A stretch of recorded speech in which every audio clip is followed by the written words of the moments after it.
Hey, everybody, welcome to Wife with a Purpose. I'm Ayla, Wife with a Purpose, and I'm sorry I'm not on video this evening. I am not feeling well, and so I am just not really prepared to be on screen. I do not have it that together today. So, at any rate, I am doing a show tonight with one of your guys' favorite guests, Dimitri Nosarev, and we are talking about the social media bans, what's been termed the Twitter lockout that's going on right now. But this is something that's really affecting a variety of social media platforms, from Twitter to Facebook, etc. I've been on Gab lately. I've seen a bunch of people coming over. So just a little housekeeping first before we get started. Please remember to hit that like button. And I really appreciate you guys are here because I know Warski's live streaming Richard Spencer right now and JF. And I know that you guys that's a hard show to compete with right there because that's some quality entertainment and information. So I'm really, really thankful that you guys are here tonight with me. Oh, and I apologize. I have a sore throat, so I do have a lozenge in my mouth. So I apologize for my voice. As I said, I'm not feeling well. And hopefully that's not too annoying a sound in my microphone. But hit that like button, share this on social media. If you're still privileged enough to be on social media these days, share it out there. Let people know, share the recording once it's up. I see we've got some really great people in the chat already. Thank you guys for coming up. We do have the super chat feature. If you haven't given all of your money to Bree and Mark earlier today, and then to Warski and Richard right now, and you got a few bucks you want to throw my way, I always appreciate it, of course.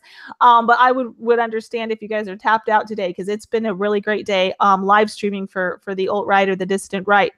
So without further ado, let's just jump into this topic. I know that Dimitri and I are both anxious and hungry to get at this. So social media bans. Dimitri, he had a wonderful account on Twitter, and you have recently been banned, kicked off, suspended. What's going on with you, Dimitri? Come in and tell us what you have going on. Well, first of all, Ayla, thank you so much again for having me on. It's an honor. Anytime I'm invited to any platform where I can share my experiences and what's happening and my passions, I really appreciate that. Also, anyone who joined right now, really appreciate you. We'll try to give you best time so you can enjoy that and you can glean some information from that. So basically, like you said, I had a Twitter account, which I had for 10 years. And of course, most of the times for all these 10 years, I was using that for other things than politics. But of course, all of us who saw how Barack Obama in his deep state was trying to destroy traditional America and America as we know it, as we understood what America is, we all got energized. And of course, when Donald Trump came on the scene, most of us, of course, when there was only left Hillary and Donald Trump, we've made our decisions. My main thing was to be anti-Hillary. I just really dislike her on so many levels, politically, ideologically, as a person, as a woman, whatever you can name it. I really dislike her. I mean, she's hated everywhere. As we recently found out, even Russians hate her. Even her husband hates her. Even her children hate her or child. So this is not difficult to hate Hillary Clinton. And so I did a lot of memes, of course, the same thing. I was part of the meme war and made all these things. And of course, was very excited when Donald Trump won instead of Hillary. And so later on, I continued still get involved in different political issues. My main thing, as we talked on your channel, those of you that haven't watched that, please go back and find my interview with Ayla about immigration. It's a really in-depth talk about practical ways and different ways how we can approach immigration. What can we do about illegal aliens in this country? And so, but recently, I really don't know what. So once again, so I've been banned a couple times in the last 6 months, mostly just for stupid things. There was no hate, like they call it hate speech. It's just I just pointed out the truth they didn't like. As America First patriot, of America. And so I was recently on the 17th, I was completely suspended. I actually was happy-go-lucky in the middle of conversation with one of the liberal snowflakes with blue check mark. And right in the middle of the conversation, red thing popped up that you were suspended. I really don't know Whoa. exactly what happened. Is it was because of she reported me or because they were monitoring? We can talk about there was. I just was thinking a lot about that. But basically, if you take it in the physical world, so I basically was thrown into gulag, digital gulag twice, and because I am not thinking how Twitter thinks I supposed to think. It's a wrong thing. They basically took me behind the shed digitally and put a digital gun in my head and blew my digital brains out. So basically, I'm speaking to you from the digital grave. That's a very apt way of putting it. Yeah. Oh my goodness. Okay, so you're having this debate and you're just like in the middle. The screen pops up and it says your account is suspended. Did you get an email? They didn't tell you what No, specifically you had said that caused the no, suspension? Nothing like that. no explanation, no explanation whatsoever. Of course, I did it says that you can apply, ask them what's going on. So I sent an appeal and wrote very nice message to whom it may concern. My account got suspended for some reason. Please unsuspend it as soon as possible. I need it for, I use it for myself. As much as I know, haven't broken any rules. Let me, what's going on? And I got, of course, as usual, I got automatic email that says we're gonna look at your situation, gonna get back with you within a day or a little bit longer. 2 days later, I got an email that says your account was suspended permanently for hate speech or something like that, something connected with hate.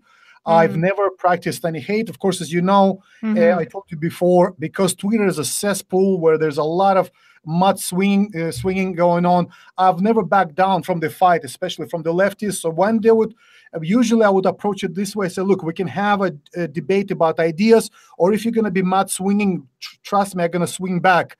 So I'm not going to back down because, as I told you, I believe that Christianity was cocked severely in America. So most Christians, they think that for them to be a good follower of Jesus Christ, they need to sit in the corner.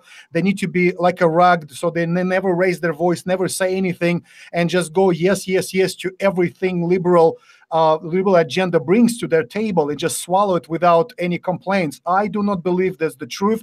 I see Jesus being a very kind and very compassionate, but I also see Jesus who called Pharisees dead tombs and graves filled with bones, and he called them brood of vipers, which I've never used those words, so I think I'm pretty polite comparing to Jesus. Jesus was the guy who went into the temple, and he was so passionate about what evil was going on there that he made a whip and he chased all the money changers and everyone who was defrauding God's house, and he said, this is the house of the Lord, and you made it a den of thieves. So we can see both sides of Jesus. And so unfortunately in American Christianity, there's only one side is visible right now. It's compassion. And I don't even call it compassion. I more call it cowardice. And I believe that this is the time for American Christians to finally rise up and say, this is enough, and look at America and say, look, this country was created on the foundations of Christianity. I've been to Boston. I told you, I've been to Mayflower. I have seen the compact when one of the first settlers, when they landed here in this land, they made a compact with God that they come here on behalf of the king and on behalf of the God to bring the gospel and to build a country that is built on Christian foundations.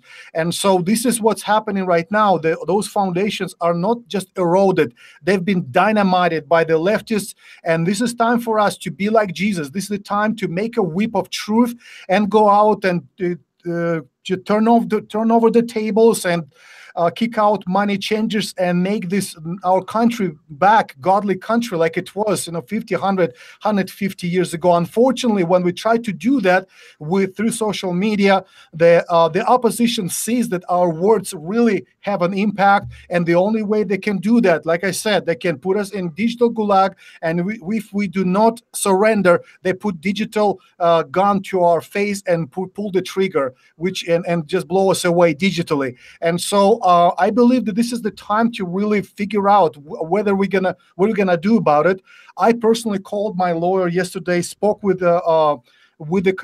my attorney from today. I need to find the right kind of lawyer, because right away they said, because Twitter is a private company, there's nothing I can do about it. I said, look, but this is not how it works. I've been on Twitter for 10 years. When I signed up for Twitter, there was no rules about hate speech and who knows whatever. I don't even know why they kicked me out. There was just only criminal offenses and defraudment was forbidden. Everything else was open. In fact, Twitter, when they created the platform, their goal was to allow freedom of expression and freedom of let every voice be heard. And that's what I believe this platform is all about. But of course, we know in the last year or so, they completely switched the direction. And instead of being a platform for exchanging of ideas, for free exchange of ideas, it's became a propaganda machine of the left.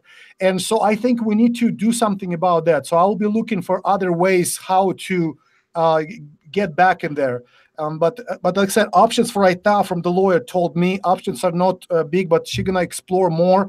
As I saw, there's some other people that are suing Twitter. So I mentioned about Prunewood Shopping Center again versus Robbins. I asked her to check on that, because my lawyer here, of course, I'm in rural Idaho. She's not a lawyer that understands, all the lawyer and stuff. So this is specific one. I actually was thinking also to call Judicial Watch. I've contacted before Jay Sokolow and his attorneys, and they helped me with some things when I was dealing with school concerning Christianity and concerning spreading the gospel in the schools and concerning prayer in school and sharing with students about that. And they gave me really good advice. So I will be speaking with them tomorrow.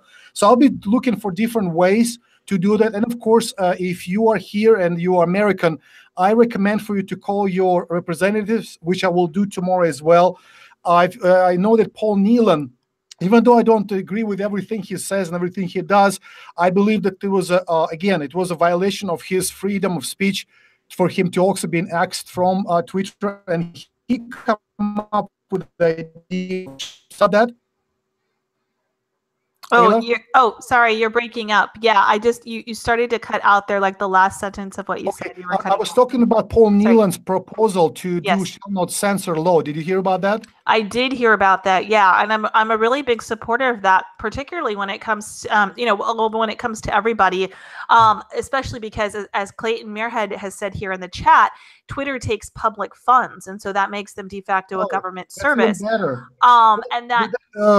Prunewood Shopping Center versus Robbins is really interesting case, because that was a private mall that, of course, had place where people were cars park, and there's restaurants and there's shopping and etc. So there's a lot of people, of course, gather there, and so some teenagers were giving away political pamphlets, and so the owner didn't like that, and so he kicked them out, and they sought legal remedy, and they sued that shopping center. And California Supreme Court ruled that even though it's a private place, because there's so many people there, for that purpose, it will be still considered as the public forum, because there's so many people there. And so I believe this is one of the ways that could be approached, because Twitter, Facebook, YouTube, they're like public forum right now. I mean, how many people can you talk to if you go to the mall? Maybe 10, maybe 20. If you really work hard, maybe 50. On Twitter, I had 7,000 followers. At times I would have my top tweet was retweeted thousands and thousands of times and liked thousands of times, and I think it had like 250,000 views, and most of my tweets would still have between 1,000 to 10,000 views on average. So this is with each tweet I would reach several thousand people. And so of course, for me to reach several thousand people in real world, it's basically not possible. This is our world right now. And of course, as usual, our legislature is behind on what's happening. We need to talk to our legislature as well. So I see there's two ways to do it right now. There's one way is to go Paul Nealon's way, which is shall not censor, which is a light touch federal law that will actually forbid big social media companies. I don't know what he said, maybe 1 million members or more, that they will forbid them to suspend accounts that haven't violated, criminal law, like defrauding people or inciting violence, etc. But they will not be suspended just for political speech that people don't like, even on the platform, even if other people don't like, because there's a mute button, there's a block button. So I think it's wrong on these kind of companies to become an arbiter of the free speech. So this is a really good idea. Another good idea, I think, is treat those companies as utilities. If this doesn't work, there's another way. For example, my cell phone company cannot cut off my cell phone connection just because of my political opinions or my religious opinions. My water company, my electrical company, they cannot cut off those services just because they don't like how I believe politically or religiously or even in my personal life. They're supposed to provide those services to me. And in our world right now, social media is basically, especially intellectually, that's a pipeline. If you're cut off from those places, you are cut off from the public forum. You cannot basically, like I said, you're digitally murdered by those companies. And I think there's a case there. Of course, like I said, because it's never been done, it's never been actually. There's no law about that. So they can just say, well, we're a private company, we can do whatever we want. And that's what needs to be changed. And again, I think if you're an American, I really recommend, because I'll do the same, I will call my representatives and tell them, look, what you're going to do about it. I've been suspended just because I supported Donald Trump's agenda for America first. And another reason also, I think I've been suspended because I'm ethnically Russian. I've lived in America 20 years. I'm naturalized U.S. citizen.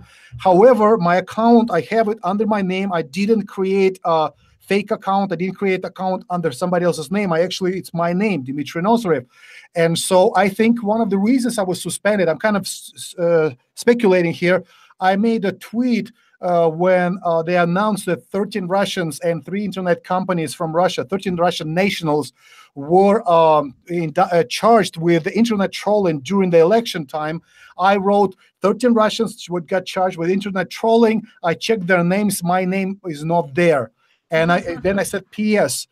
For humorless liberals, this is a joke. But very, very soon after I posted that tweet, I got suspended. So my suspicion could be maybe this would be the reason. The other reason, I think, is ADL.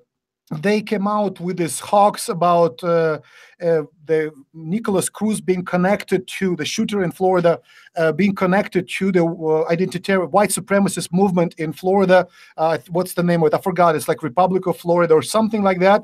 And so then, of course, at the same day, it came out that it was a 4chan guys just trolled as mainstream media and specifically ADL to bring this into the, to make this claim. And so I went to ADL account and I told them, look, when you're going to retract that? Of course, they didn't answer to me. And then I posted a tweet. I said, here is another proof that ADL, they are not truthful. They're just lying about, something like that.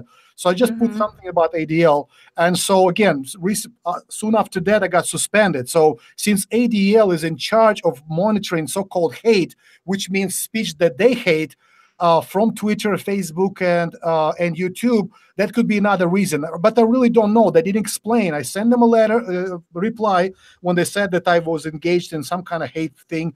I said, look, can you please provide any proof what was hateful? And the only email I got, this case is closed. There's nothing to talk about. Yeah. So this is interesting. There's so much to be said, but so Clayton in the chat wanted to tell you, you definitely follow through with maybe getting a different lawyer or somebody that knows this a little better, because Twitter takes public funds. And then, of course, for those who remember, I had Clayton on my show a few months ago. So if you go back on my channel, there's a video because he is working on some legislation about removing public funding from any private business that violates codified civil rights, such as freedom of speech. So that's an important point here. So it's interesting because, well, just briefly, my experience, this is why I brought you on today. And I wanted to talk about this because the way that I've seen this past week go down from my point of view. So obviously people who are watching this probably know that I was banned from Twitter back a few days before Christmas, right after it was kind of the December Christmas purge. They really did, they redid their terms of service, and we kind of Christmas massacre. The Christmas massacre, right? And I end up in Valentine's Day massacre. Yes, yeah. There you go. There you go. This is what's happened. Yeah, the Twitter really likes the holidays there. Yes. So yeah, for those who kind of don't know my backstory with that, I had almost 40,000 followers on Twitter. I'd had my account, I think, going on 7 years, but it had been really active for about 3. And of course, I never said anything hateful. They can claim it's hate all they want. It never was. And in fact, I was overly gracious many times with a lot of leftists. And I was absolutely terrorized, literally terrorized on Twitter, myself and my family. We had to move to a different state because Twitter completely allowed people to post my address, photos of my house, photos of my children, telling people where I live and what my schedule was and what church I go to. And I reported these. Of course, I had numerous people, I would send it out there. I'd say, please, report this tweet. I'd have hundreds of people reporting these accounts that were terrorizing myself and my family and my children. And Twitter did absolutely nothing. And in fact, I even had to private my account last summer, or the end of last summer, because these people started, after I had moved, they were continuing to send out my address and pictures of my home, saying that I lived there and inciting violence towards me and my family. And another family lived there now at that point. And so I actually voluntarily privatized my account for about a month because I was trying to get these trolls. I was worried, that they were sending people to an address that wasn't even mine. And I told this to Twitter numerous times, and I was a verified account. I was a verified user. I wasn't just a troll on there or some anon account with, 100 followers or something. I was a very well-known account. They knew who I was. I was a verified human being. And I said, look, they are putting people in danger because they're not, they're doing all of these things that it's totally against your terms of service. Please do something. Even if you don't like me, there's now an innocent family that's being dragged into this circumstance. And Twitter did absolutely nothing. And so in order to try to protect, in an effort to try to protect that family, I basically shut down my account for a month. And afterwards, anyways, at any rate, my family had to move across country. My husband's had to change jobs. I have to sleep with a gun under my pillow. Even after we moved, they continue to tweet out. They found my new address. They found they put out photos of my house. They put out my birth certificate, my marriage license, my father's birth certificate, my parents' marriage license, my ex-husband's information. It was insane. Twitter would do absolutely nothing. All of those accounts are still on Twitter. They are still active. I've had people literally show up to the house that I live in. And Twitter will do nothing about it. Nothing about protecting myself and my children. We have literally been terrorized by these people. And Twitter won't even suspend their accounts, let alone take them down. But I was completely banned and lost my entire account. And they wouldn't tell me why. And I got no email. I had no appeal process whatsoever. It would say, like, if you think this has been done in error or whatever, when I would try to sign in, they say you're suspended. If you think it's been in error, please click here. I would click here. It would take me to nothing. And I had no appeal whatsoever. It was just absolutely outrageous. And then I had a lot of trolls celebrating, of course, dancing on the grave of my account, saying, oh, I got her suspended. I got her suspended. Come to find out, they mass reported a tweet that I had sent out right before my suspension. So most likely it was this particular tweet. The tweet I sent out was a screenshot of Milo Yiannopoulos' Instagram account. For those who don't know who Milo Yiannopoulos is, he is a conservative politically, but he is a Jewish gay man who is married to a black man. And I took a picture of his Instagram account because he had made a reference to TradLife, and TradLife is obviously the hashtag I'm most well known for. And it looked, it was just this little banter about him being gay and married to a black man, but he's more TradLife than everybody else because he was using this fine bone china during his Christmas dinner. Well, I tweeted that out and I made a joking reference to his book, which was called Dangerous, Faggot. And I won't say the word because I don't want to get my YouTube shut down. But I didn't even write out the word. I actually wrote a variation of the word Faggot, which is what Milo calls himself, refers to himself as, labeled his book that. And then supposedly I was taken down for that, for referencing a joke that he made. And I wasn't even, I wasn't being hostile towards him at all. In fact, I was promoting a homosexual Jew who's interracially married, and I was banned for that. And so what I've seen this past week has been absolutely crazy. So we had the shooting in Florida, and I'm not a big conspiracy nut when it comes to shootings. I think, people go crazy. They commit mass murder. We've had this happen throughout all of history.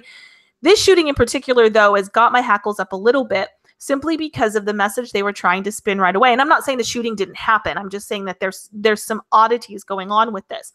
So this guy goes in, he commits this horrific crime, and immediately what does the media get on about? Like you were talking about earlier, this 4chan hoax of this white supremacy nonsense. So they're plastering this guy's picture all over. He's clearly a mixed race individual. He's clearly not a white European, stereotypical white European. He has the last name Cruz, Nicholas, I think it was Nicholas de Jesus Cruz or whatever, very Latino name, Hispanic name. And they were trying to claim he was a white supremacist. Well, obviously, the second they tried to claim that, at being a functional, having a functional level IQ, I went on my social media, on Gab and on Facebook and so forth, and I said, well, this is obviously bullcrap. What did they expect we're going to believe this? That's absolutely insane. What white nationalist organization takes an obviously non-white person into their group and then trains them how to shoot up white kids in a school? That makes no sense either. Now, Dylan Roof, yeah, it looks like he was probably a legitimate, racist, white nationalist, whatever you want to call it, because he went into a black church and shot blacks. Okay, horrible, horrible thing, but at least it makes sense. It made no sense in this case. And I said, look, if he was a white nationalist, why would he kill mostly white people? And so I just I Facebooked and gabbed it and whatnot. And the oddest thing happened was that Facebook actually promoted that message I posted on my page. Now, normally to promote a message, you have to pay for it. But for some reason, Facebook went ahead and promoted this. And it was really bizarre. Well, so I go ahead and I post this. I come back to like 80 comments slamming me right away. Now, my Facebook had only about 1,000 followers. And so I'm not used to getting a ton of comments on each post. So this post had like 80 comments in the first hour. And I was like, whoa, what happened? Notice that Facebook promoted the post. Well, they promoted it when they thought that I was wrong. They promoted it when they thought, oh, this guy really is a white nationalist. He's connected to white nationalist activities. And here's Wife with a Purpose, acting like a tinfoil hat lunatic, saying that he wasn't. Well, it came out very quickly thereafter, within hours, that this guy really wasn't a white nationalist. And I had all these liberals on there. Not only did they promoted it, they specifically targeted my post to a liberal audience.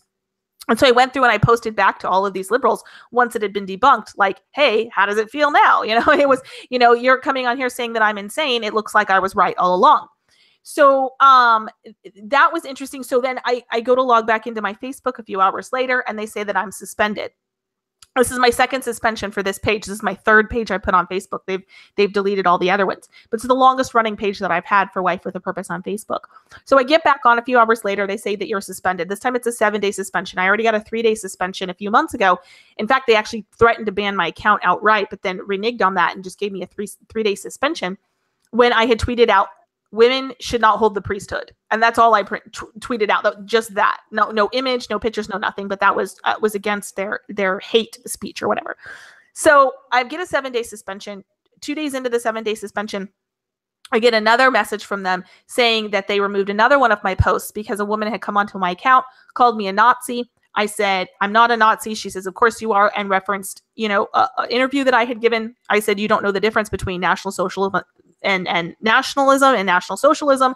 And I, basically put it in there, put a little comment together. This is the difference. Now you need to ask yourself why you feel differently towards white people than you do everybody else. And you did not deny them rights and political affiliations that you don't deny anyone else.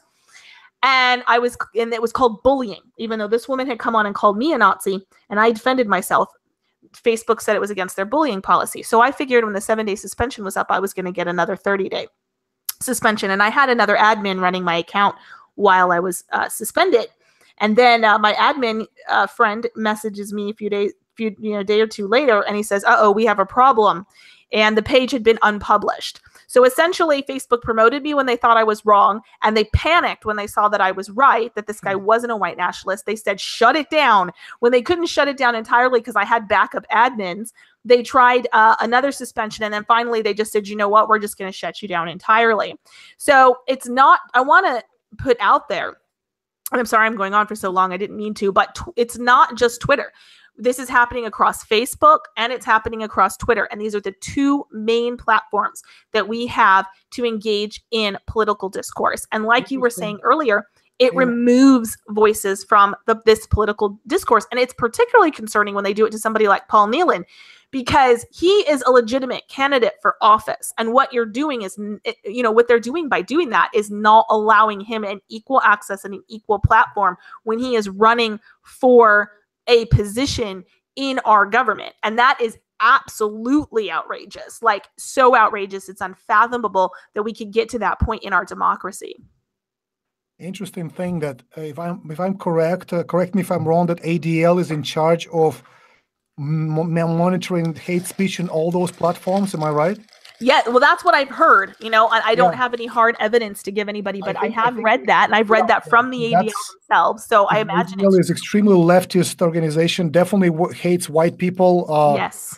Definitely hates everybody. You know, that is not a leftist. So that would, I mean, according to ADL and Southern Poverty Law Center, half of the churches in America are guilty of hate speech or whatever. It's just ridiculous that those social platforms allow just this is such a minority opinion to rule there. But of course they instead of being a platform for freedom, they decided, and Donald Trump is the one that pushed them that way, because I remember that one of the owners of Twitter, he apologized for allowing Donald Trump to have such amplified voice on Twitter and said, we're going to do something about that. And that's what you see. I mean, my wife recently asked, she said, I wonder why they didn't suspend Donald Trump yet. And I said, I'm sure they want to. So I foresee in the future they might suspend him. So it's going to be actually good for us. So another thing what we can do is to build alternative platforms. So my pinned Gab on Gab.ai is actually from 1 month ago, when I start seeing what's happened to Twitter. And I said, I have a feeling that I'm not going to last very long there. So I'm migrating, migrating to Gab and kind of introduce myself. So please, if you're on Gab, please follow me at Dimitri Nosarev on Gab. I would appreciate it. Just say hi. Just tell me that you saw me at Ayla's channel. Always love to interact there. But that's what we need also, is to build alternative platforms where people that do not agree with politically correct narrative from those Twitter, YouTube, etc., where we can get together there and create a platform where we can actually recognize people. And we need to show the difference. So, of course, as we are small, there'll be not many leftists, but as we will grow, leftists will start joining those platforms, and we will have to demonstrate a completely different attitude. You know, my attitude is, since we are in America, where freedom of speech is paramount, I think we need to abide by that and say, look, I may disagree with you, but I will defend your right to say what you want to say to the death. You know, so that's how we need to be. So this is a great opportunity for us as conservatives, as Christians, to show how it needs to be done. So I hope that when the polarities are reversed and they're coming to the conservative platforms, or at least platforms that protect freedom of speech, that we would show them completely different attitude. Oh, yeah, definitely. I hope so. And, you know, I've encountered that on Gab, because there are some liberals on Gab that are kind of there to troll. And actually, even just today, I got a absolutely horrific comment from one of them. I mean, when I can't even begin to describe the comment. It was sexual in nature. It was degrading. It was not complimentary. It was really horrific. And I just mute the user. You know, I'm not going to go screaming to Gab and say, hey, you need to take this down because they insulted me and my husband and, you know, talked about, you know, intimate, graphic, disgusting things. No, it's their free speech, and I'm a public figure, and I understand I'm going to get that, so I'm not going to complain about that, and I'm not going to turn around and treat them the way that they treat us, to be quite frank. I'm a huge fan and supporter of free speech for both sides, and I think the antidote to bad speech is more speech.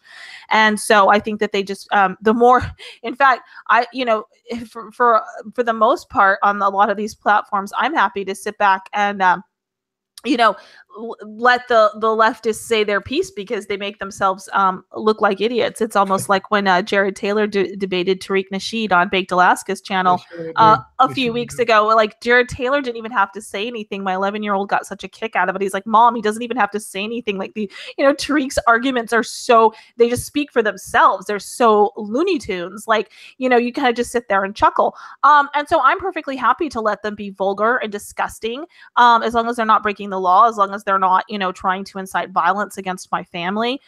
They can insult me all they want. But I think that it's really interesting. I come at it from two perspectives, and I know most people are a little bit purist on one side or the other. But I am in favor of building social media alternatives like Gab, and I think Gab is the most viable one. I think it has the best community. I think it has the best policies. I think that it works best for doing that. So of course, I encourage, if you guys have a Gab, please follow me, Wife with a Purpose. And of course, if you don't have a Gab, I encourage you to get one. Start checking it a couple of times a day. Just make it part of your social media routine. It does take a little bit to change your habits, because I think we're all kind of in the habit of checking our Facebook or our Twitter or whatever our main go-to is. But just start putting it, into the routine of your social media checks, and start interacting a little bit on that platform, and you'll really love it. I think it's really user-friendly.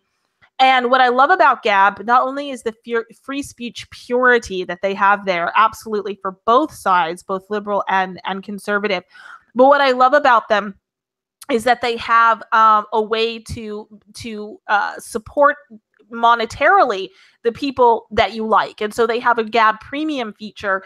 And as most of my followers know, you can subscribe to my premium content. It's $2.99 a month. Gab takes a little cut of that. That helps support Gab. It helps, throw a few shekels my way, keep me doing what I'm doing. And then I can do some behind the scenes stuff. I can show you guys some, extra videos that I throw up, and pictures of me and my family, and extra information and extra thoughts that I don't share with the general public. And it gives me a little bit of a paywall safety to be a little bit more open about who I am. And obviously I'm not like tweeting out or gabbing out my address or anything like this, but, just a little bit freer with my thoughts and my words, because I know there's a little bit more safety there with the paywall. And it helps build, more content on Gab, and it helps support Gab so they can keep doing what they're doing. And if you just go on there, and you don't have to subscribe to me, just, there's a lot of creators on there. Pick your favorite person or your favorite couple of people, throw them $1 or $2 a month. You won't even miss it. And it'll really, help build up this platform. And the other thing that I suggest personally, and what I'm doing, is stay on the Twitters and the Facebooks as much as you can. Now, I know some people like Baked Alaska, they're IP banned. And a lot of people have been telling me today, as I've been researching this online and talking to people about the banning and the suspensions and the lockouts, they've said, well, I'm IP banned. Like, they banned me twice. And now I'm IP banned or whatever it is. And they can't log on at all. And of course, if you can't do that, well, obviously you can't do that. But if you're not IP banned. Well, Ayla, if somebody is IP banned, they can get a VPN. Oh, yes, this is true. If you get a VPN, you can actually create a different IP address, and you can still register. So there's ways around it. I mean, Chinese that are living under very oppressive regime, they figured out a lot of ways how to access social media, even when their whole nation is banned. All the social media from US is banned there, but they still can create a VPN and do some run around and access American stuff. So it's the same thing here. Since we are decent, like you said, dissident right, find ways. There's ways to get on social media, even if you are, blocked severely like that. Oh yeah, definitely. If you want to use a VPN and you know how to do that, definitely, I highly encourage that if you've been IP blocked. Yeah, James Alsop on his videos. If you haven't watched his videos, go check his videos. really great guy. And so he usually advertises a VPN service there on his channel. So you can sign up for that, and you're gonna help another American patriot, and at the same time you can protect yourself and have access if your IP is banned. So just I think not one of the ideas, unless you have a different idea. Oh no, I love it. I love it. And I really love it when we can make these excuse me, I'm trying to talk with a lozenge in my mouth. When we can make these connections and kind of build, like I was saying with the Gab Premium, you get a little extra features. It helps Gab, it helps the people that you like, and things like this. Yeah, go, if you want to use a VPN service, definitely go with the one that James is advertising on his channel. And this it just builds, it helps us create community. It helps us create financial stability, because obviously we know this is one of the places that they're attacking us to shut our movement down, is financially trying to make it so that people can't work or get employment and things like that. So if we're able to build up these networks, not only can we get the message out there and the information out there, but we can keep our people employed. And that's a huge, huge deal, particularly because so many of the people in this movement are men, and they have to support families. And so, yeah, I definitely think that people should not abandon Twitter and Facebook entirely. I understand if you got to take a break because you just get so sick of the rat race of it, or the just the frustrating quality of it. But stay on Twitter and stay on Facebook if you're able. And I actually started another Facebook. This is the 4th time. And like I said, I will just keep starting them. It doesn't matter how many times that they take me down or ban me. I will just create backup accounts. I will create alternative accounts. I will use a VPN if I have to. But until they come to my house with a gun in my face and tell me to get off of Facebook and Twitter, I'm going to stay on these platforms. So a lot of people know I have another account. It's a private account now, but I am on Twitter at Historical Lydia, and you can request to follow me there. And then I'm on Facebook under the name Leah Carter. So you can, the link is in the description box for this video for both of those accounts, if you want to follow me there. And so I personally divide my time. I spend a little bit of time on Twitter to still stay connected to those people. I spend some time on Facebook, and to be able to connect with an even broader audience there, because I don't have to make my things private there. And then I spend time helping to build up Gab and interacting with people there. And I think that if we all kind of continue that system, and then of course fighting back when you can, if you have the money, you have a lawyer, you have a case, like American Renaissance announced, I think it was the day before yesterday, they put out a video. You can go to their channel on YouTube and watch it. And somebody linked to it in the chat. So those who are watching the live feed, there's a scroll up, there's a link in the chat. But they they have a really, really strong case, because unlike me, I mean, I made jokes. I didn't do any hate speech or blah, blah, blah, but I did make jokes every now and again, especially like the one I made with Milo or whatever. But American Renaissance, I mean, they didn't even joke. I mean, they were just a straight up legit organization that produced, legitimate quality, educational materials, and they promoted just, their educational materials and things that had to do with that. They weren't on there kind of, trolling or banting or having a good time at all. They were just a very professional account. And Twitter banned them back at the same time that they banned me. And so now they're suing. And so I think that they have a really wonderful case, and definitely support people. If you are somebody who doesn't have a large following yourself, please think about supporting those people who do, especially those taking legal action. So when people are saying, like American Renaissance, hey, somebody put it back up in the chat. Thank you, spoiler alert. So spoiler alert is posted the American Renaissance clip again. So people can watch that, go to their website, give them a couple of bucks, skip one day's worth of a coffee at work and give the couple of bucks to American Renaissance instead.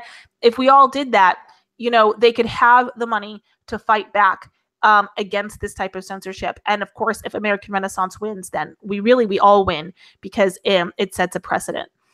And interesting thing, leftists win as well, because they just don't understand that it always goes around. Today they're they are banning conservatives and right wingers. There might come a day when they're going to start going after the leftists. It happened in America before, and so that's just for protection for all the citizens.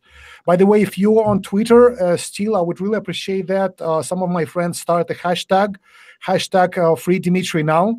So if you're on Twitter, if you could do that. Also, I still can see who adds me. So if you can do that, if you write a tweet and Free Dimitri now, just put my handle as well at Dimitri Nosarev, so I can see that it's happening.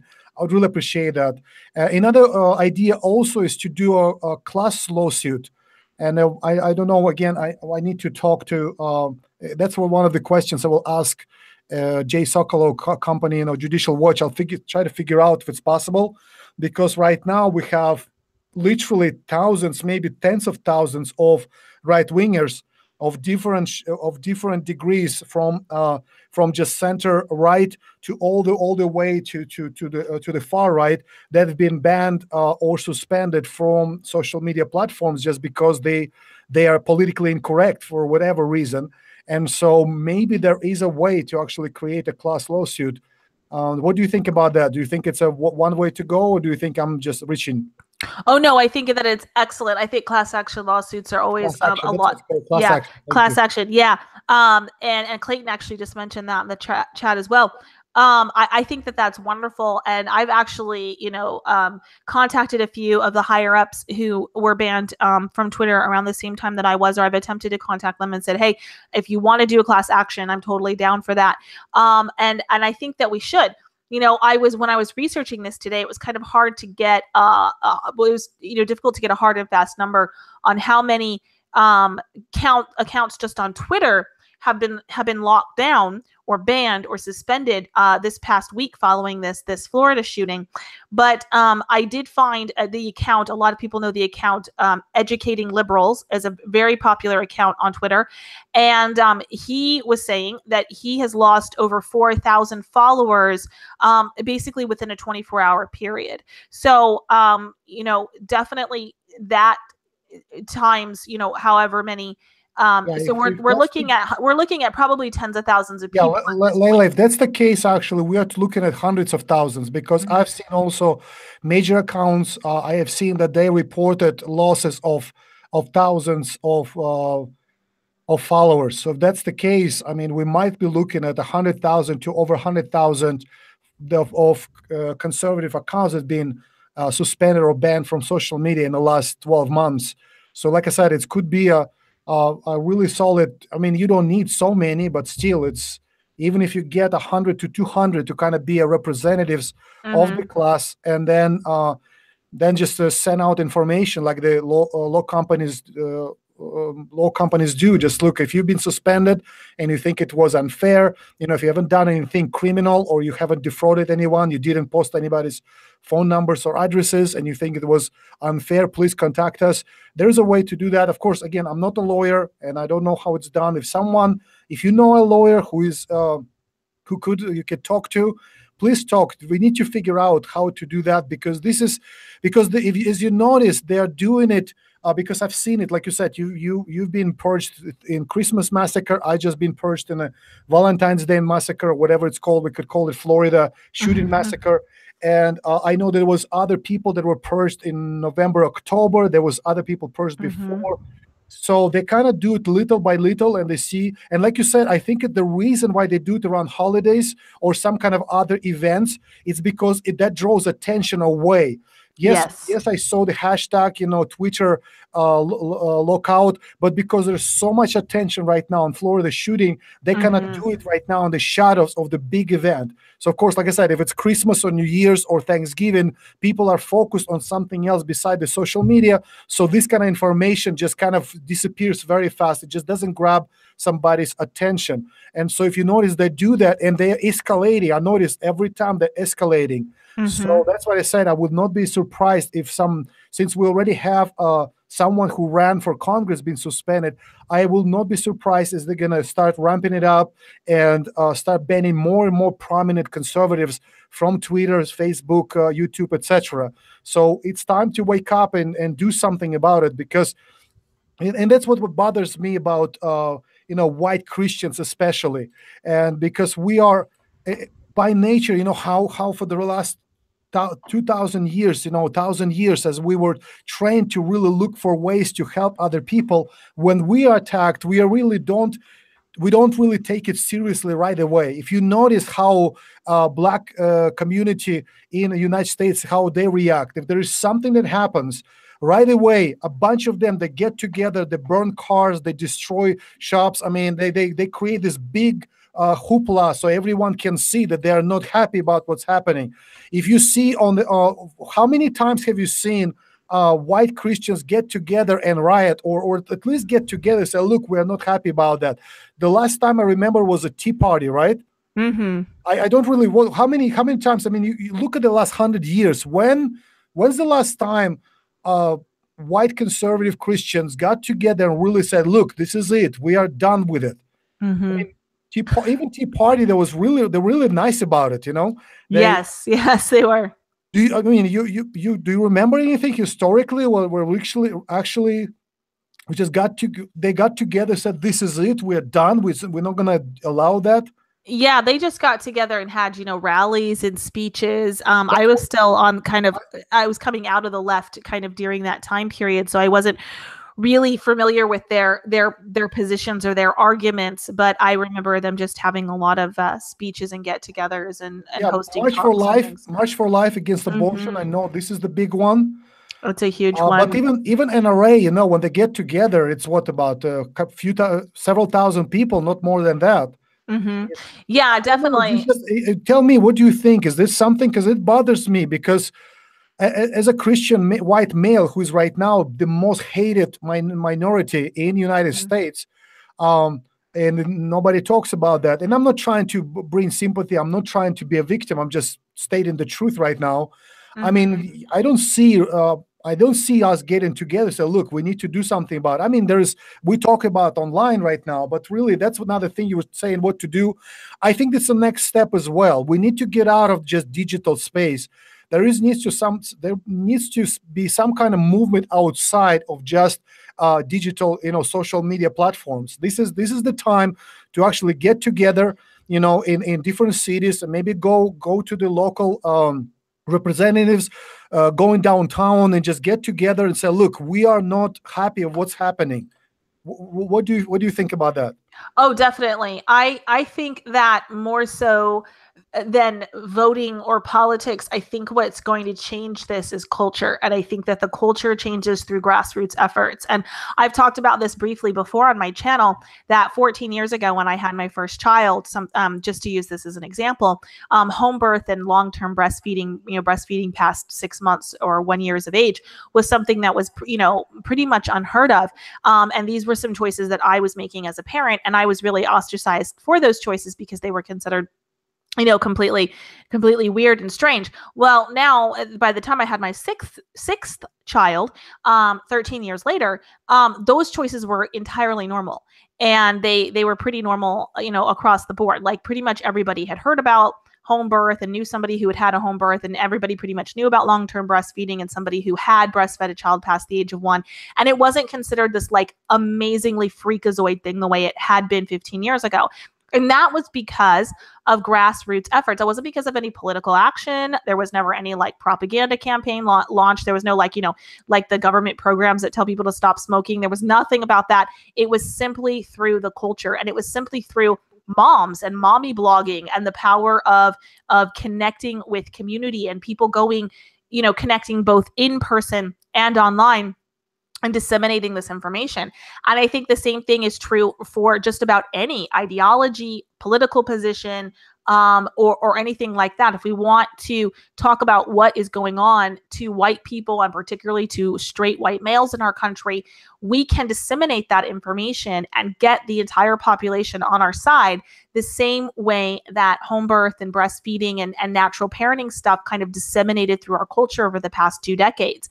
And that is by getting together in small groups and large groups. And I think that taking to the streets in large groups through, political action, and protests, that's really good. But of course, we know that the media isn't going to cover that the same way. March for Life has been marching for, what is it, almost 50 years now. And, there's like 100,000 people that like march in DC, and the media's crickets, just entirely silent on the whole matter.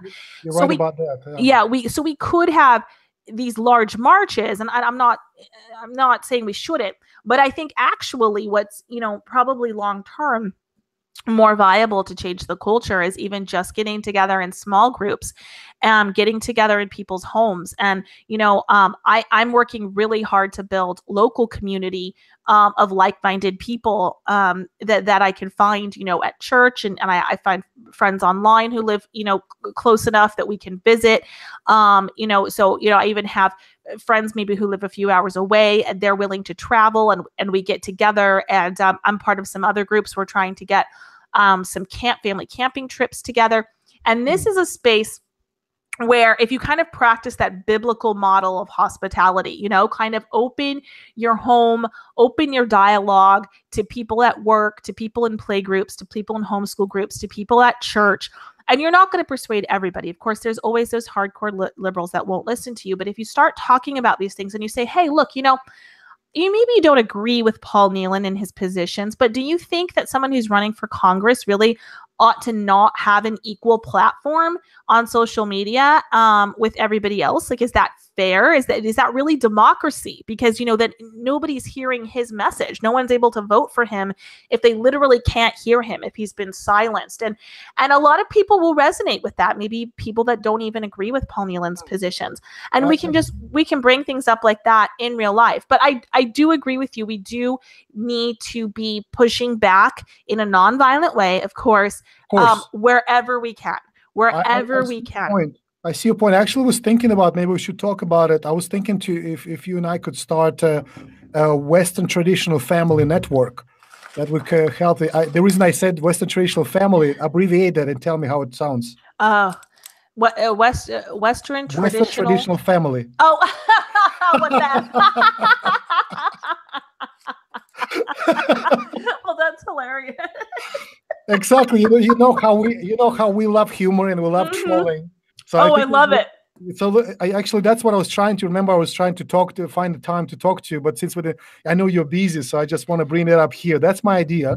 I love create Western traditional network, and we basically put together families. We organize. We have it where families can get together. I understand now what you see. I basically have the same idea. I just need to flesh it out and figure out how it works. So people that really believe in Western civilization and believe it's important to preserve Western civilization, Western values, Western and traditional, of course, it's a tradition of Christianity.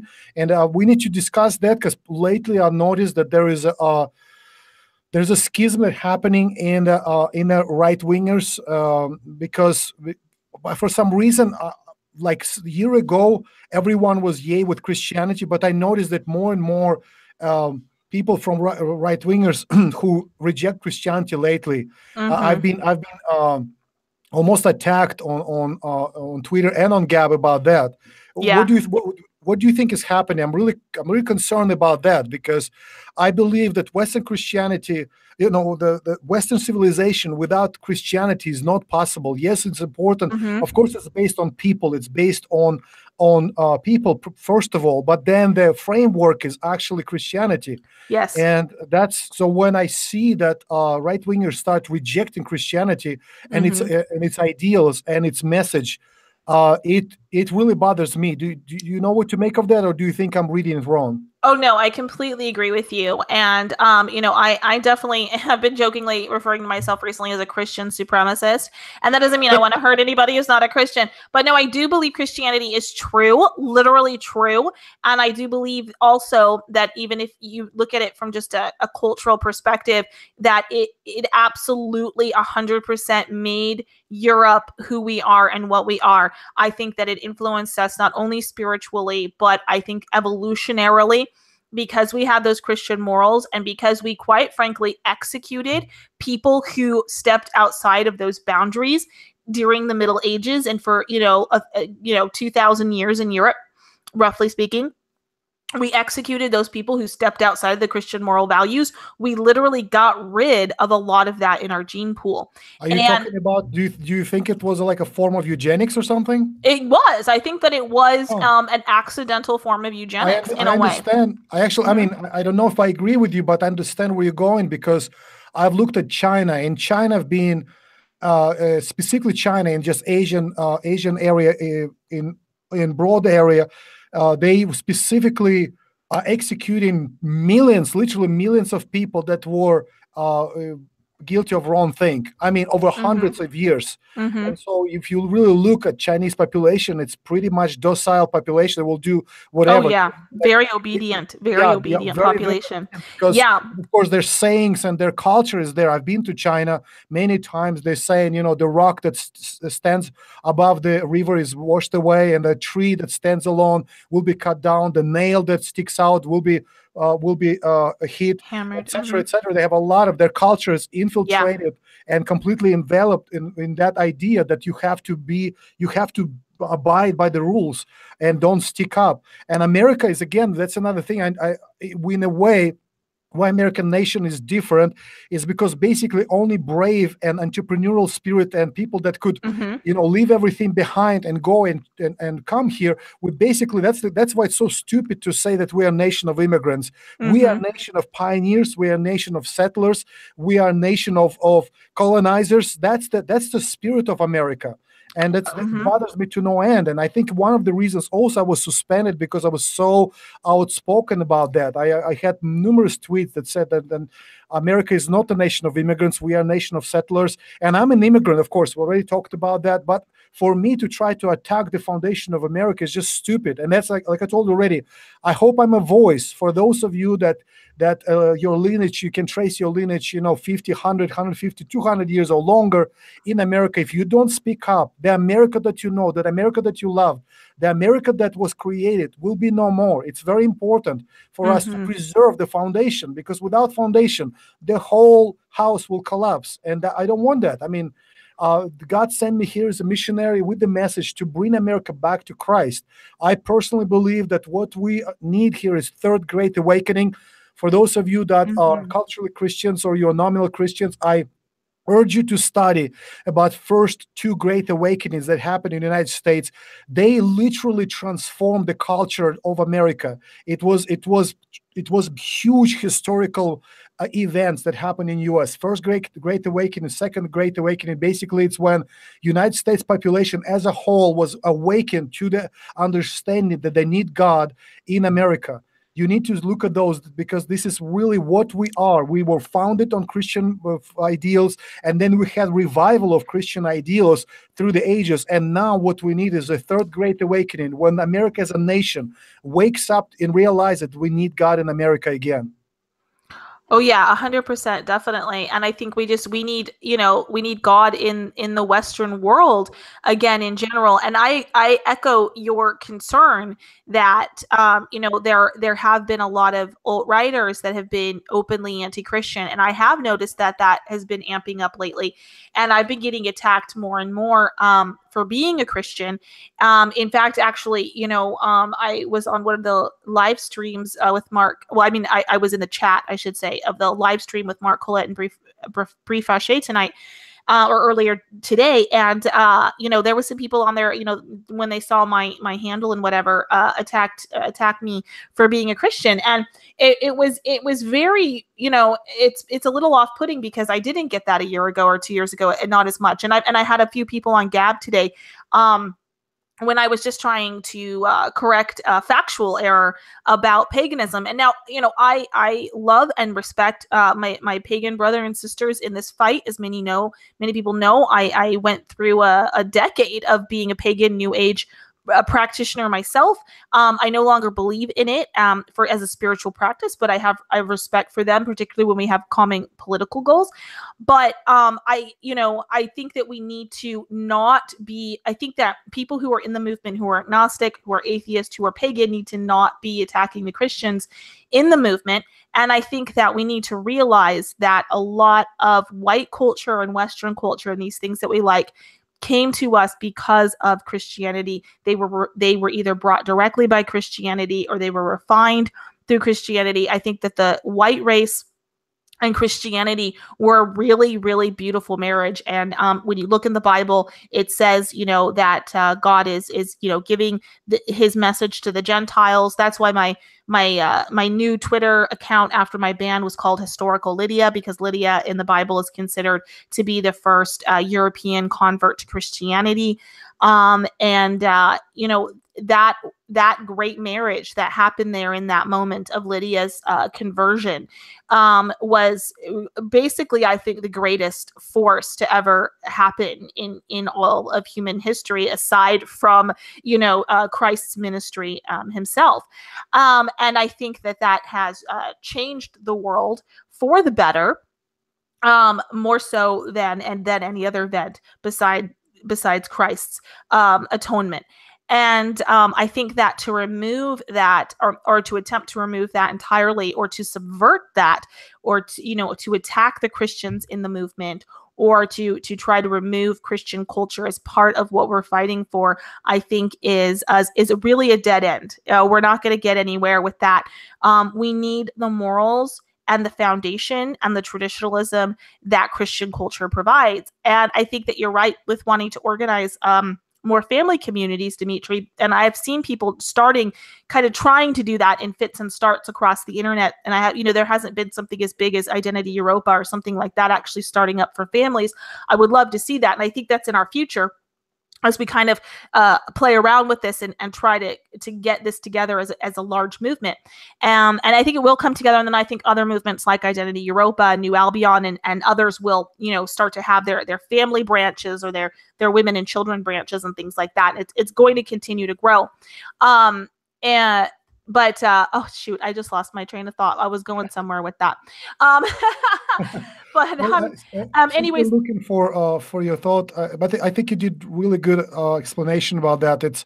So do you think there'll be split in the right wing population, or do you think we'll find a way to coexist with those that are not Christians? Do you think they'll understand that in the last hundreds of years, is the countries that adopted Christianity that actually were able to bring that kind of civilization that we're proud of?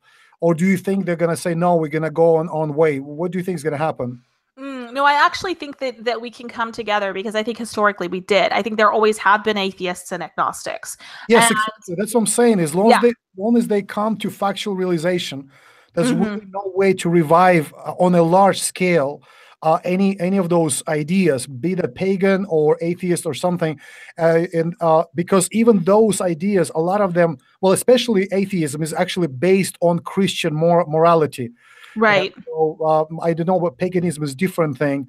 And I just thinking it's important to understand for those people, even though they are not subscribed to Christian ideals and don't believe in Christianity, that they would understand that there's pointless for them to attack those of us who believe that this is the true way. I just really see it's a very much damaging. Another thing also, you kind of pushed me a little bit to think about that stuff. Since politics are down from the culture, because you just said that, and I think you're absolutely right about that, we need to encourage one another to find creative ways to communicate a traditional Christian message back into the culture. So if you are gifted in music or in writing something or in creating anything that actually could have impact on the culture, be that actually painting pictures or making movies or whatever else creatively that impacts the culture, I encourage you to become as professional as you can become with that. And I'll be actually digging in myself and see what I can do. I'm actually reading right now a book that Paul Ramsey recommended.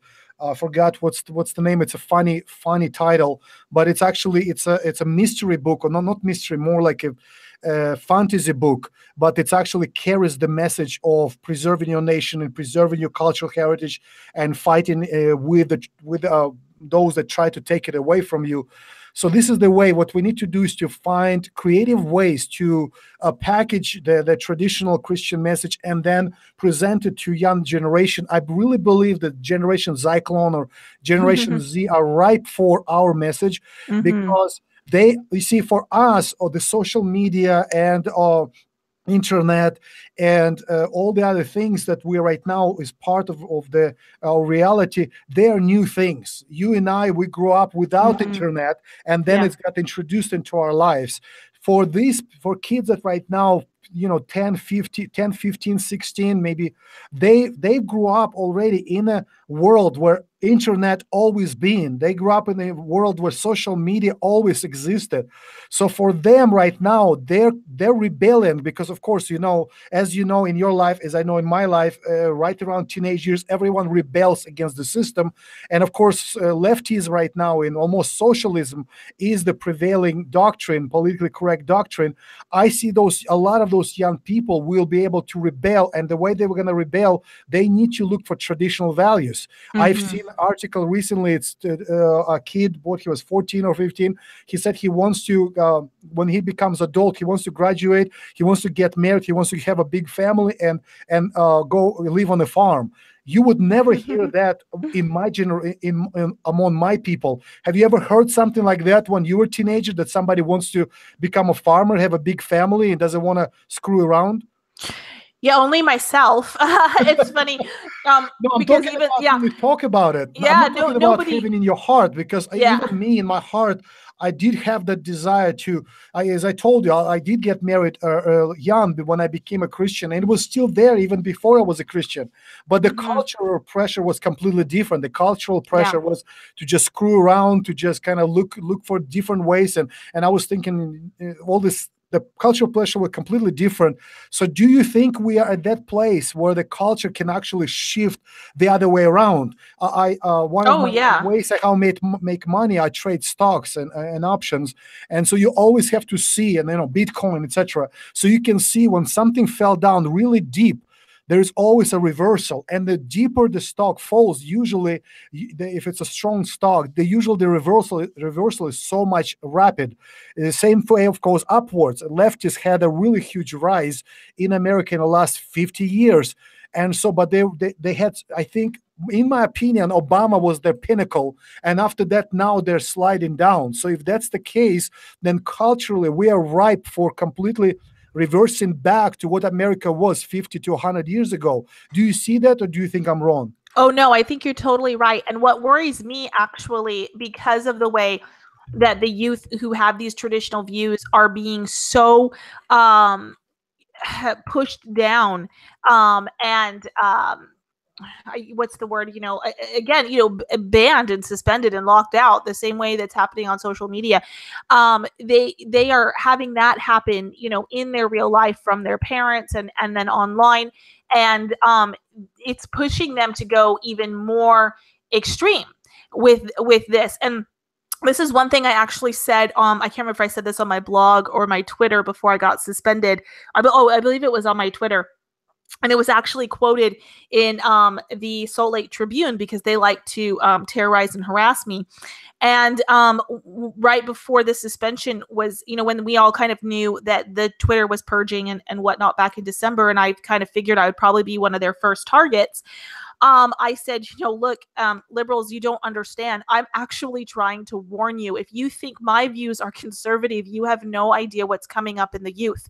The youth are so upset. You have robbed them of every single thing. You have stripped them of every single natural, biological, and spiritual inclination they have ever had.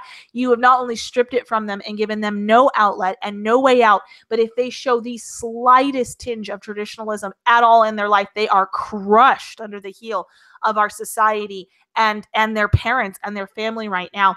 And I see, I am out there, and like, I had a large following on Twitter. I had people coming to me all the time, kids and people who were in their early 20s, saying, look, this is what I want. I don't even know how to go about it. I need your help. Can you point me in the right direction? This is one of the reasons my Twitter was so popular. But I saw a lot of kids, and what happens with these young males. I mean, basically, they've taken an entire generation of young white men, and they've told them, you're crap because of your race. You mean nothing. Your race is disgusting. Your ancestors are disgusting. You have nothing to be proud of. They've taken their sexuality and said to even find a woman attractive is disgusting. And if you don't find the disgusting women attractive, you're disgusting. And they have taken that, they've stripped them of any religious inclination. They've said, if you believe in God, you are stupid. If you don't want to go out and have homosexual sex, if you don't want to go out and have sex with a transgender man-woman thing, then you are a horrible, horrible, bigoted person. And they have had this drilled into their heads. And this is why we see incidences like people breaking into their high schools at night. I read this news story a little while back. Somebody broke into a high school and started playing a Hitler speech over the loudspeaker. It's because these kids are so repressed that when this boomerang comes back around, when this pendulum swings, it is going to swing right in the face of these liberals. They do not understand the young men out there who are they have been so betrayed on a level that I cannot articulate with words. And they are angry. They are so angry. And they want full fascism. They want to round people up and deport them. I mean, and like I said, if they think I'm extreme, they have no idea what's coming from this youth that they feel like they've been given no other outlet, and they've got the hormones of youth and the testosterone and that fighting instinct, and they are going to want to rectify things, and some of them are going to be incredibly extreme. And I said this as a warning. And I said, liberals, I'm trying to warn you about what you are creating in the youth right now. It's actually, if you think I'm conservative, you're in for a surprise with these people. And then the Salt Lake Tribune went and posted that out of context, as though I was making a threat, that I was threatening people. Oh, we're going to be, we've got, more serious things coming, blah, blah, blah. It was absolutely ridiculous. And I said, here I am. I am trying to warn these people. And what are they doing? They're turning around and lying about me again and making me the enemy. But I agree with you. And the thing is that you are not going to take the basic moral Christian spirit out of the white man. Whether he's an agnostic, an atheist, or a pagan, or a Christian, we have that spirit within us. It is in our blood. And you're not going to take the natural inclination of a man and a woman to want to get married and have children and raise a happy family out of us. And you're not going to take that Viking out of us that wants to be farmers either. That was another thing about white people is, Europe was pretty much colonized by the Vikings. We're all very much descended from the Vikings, all the way from Russia over to England, from Italy up to Finland. Yeah, and Vikings came to Kiev. Yeah, and basically, Rurik was our, the king, and he was Viking, and so they kind of helped basically establish the original Rus, which later became Rusland. Ukraine, Belarus, and Russia. Right. So we I don't know, but it's of course we all Caucasians, we understand that, but I see right now what you're describing. Basically, if you take a wild animal and if you chase him around backyard, he's gonna run away from you. But if you put him in the corner, if you corner that animal, there will be a point when he's gonna jump at you, and he's just gonna go berserk and turn your face into bloody shreds. Is that what you think is gonna happen if we continue to push young people into the corner with that? Like you said, it's everything against biologically, spiritually, against traditionalism. Is that what am I hearing you correctly? That you're gonna go berserk? Well, I think it's gonna swing very hard, right? I'm like, if you look at Nazi Germany, what happened prior to Nazi Germany was this a lot of homosexuality, a lot of pornography, a lot of this getting people into debt through usury, where people couldn't afford to get married and settle down and have a family and have a piece of their own space and their own life. And people were pushed down and dejected, and they were being shoved all this, moral garbage on them. And so it swung extremely right. In when the Nazi Germany took over, people were, overjoyed. They wanted strict conservative values again. And so that's what I'm seeing in the youth, is that this is why they're going towards things like Nazism and fascism, is because they see things as being so out of control. And when the pendulum swings so far one way socially, there's always this massive correct. And it's almost inevitable. I don't know how to prevent it from not swinging hard back in the other direction. We can prevent it, but we can catch it and direct it the right way. That's again why I think Christianity is so important, because if they go out of anger, that anger will be destructive. But if we can catch them and bring them to Christ, and they understand that the Christ is the perfect revolutionary who changed the world for the better, and they're gonna embrace instead of hate, they embrace true love for God, love for their family, love for their community, love for their nation. That's gonna be that's not gonna be destructive. That will be creative. And that's happened before. Like I said, the pilgrims that came here, that they were persecuted in another lands, they were not allowed to express their worship for God, how they saw it in the Bible, how they understood that. And so they packed their families, they packed their friends as a community with their pastor and everybody. They got together and they paid high price to go across the ocean and start a new country, new nation that is founded on the correct principles, so they can actually raise a family and have a nation that will glorify God. And that's good thing is, by the way, because I've seen it after 9/11, the immorality and all this craziness that we see right now from the left in America is only skin deep. There is deep wells of spirituality. There's deep wells of Christianity. There's deep wells, like you said, that the people that came here, you cannot tear it out of them. They're conquerors, they're settlers, they're farmers, they're colonizers, they're pioneers. It's all there. You can't tear it out of them. I mean, you only can beat it down for so long. And so when push comes to shove, I believe this will come out. This is my faith. This is my prayer, is that we're going to have another awakening. We're going to have third great awakening, where American nation, we all together, we're going to really realize we need God, and we come to God, and then through him, we're able to wash our sins away and become, pure, like what Jesus said, pure, glorified church. I really believe that. I hope that you're right. Yeah, and that's definitely what I'm fighting for. I wanted to just interrupt for a second and read this super chat I got a little bit ago from the Church of Terra Santeria. Thank you for your support, $5. And he says, Ayla, I want to network yourself and Lacey Lynn with Stell Bell. You are all so similar in your trad beliefs. Don't be put off by her age. And so, yeah, I definitely want to network with Stell Bell. I definitely would need to get her parents' permission first, though she is underage. So I want to make sure that everything with that is above board, and that her parents understand who I am and approve of me speaking with their daughter. But definitely, if somebody wants to try to hook that up, that would be great. And then Lacey Lynn, for those of you who might not know, she's got a wonderful YouTube channel. You can look her up. She's also on Twitter and Facebook and everywhere else.